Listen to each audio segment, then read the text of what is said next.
Mheshimiwa Rais wetu kama champion ama kinara wa nishati safi ya kupikia nchini na Afrika na dunia kwa ujumla, alitoa katazo la kuondoa matumizi ya kuni kwenye maeneo ambako kuna pikwa zaidi ya watu 100. Wewe pamoja na wenzako umefanya kazi hiyo kwa haraka.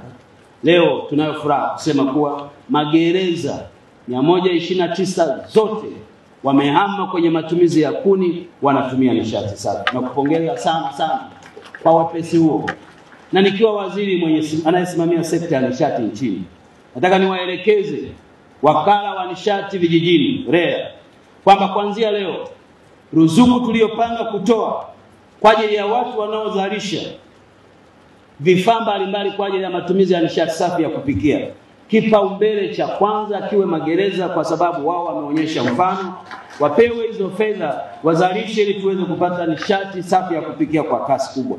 Na mimi kama sehemu ya uongozi wa nchi, nataka nikuhakikishie kuwa serikali chini ya Dr. Samia Suluhu Hassan inatambua mchango wa chuo hiki kwa ajili ya watu wote wa Tanzania, wakiwemo askari wetu, kwamba hili ni eneo la kurekebisha tabia kwa watu.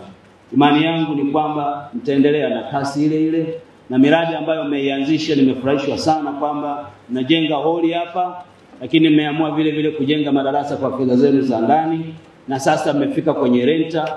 Na kwa kweli, kwa sababu nimefurahi sana kwanza kwa mapokezi mazuri na namna mlivyojipanga, nikaona na mimi nisitoke mikono mitupu.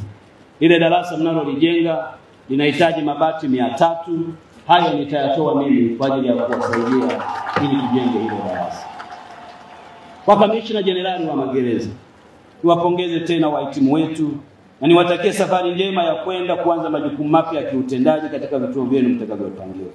Na baada ya kusema hayo, sasa naomba kutamka kuwa mafunzo ya uongozi ya ngazi ya juu kozi namba 27 ya mwaka 2024-2025 ya Jeshi la Magereza yamefungwa rasmi leo tarehe 28 mwezi wa 3 2025.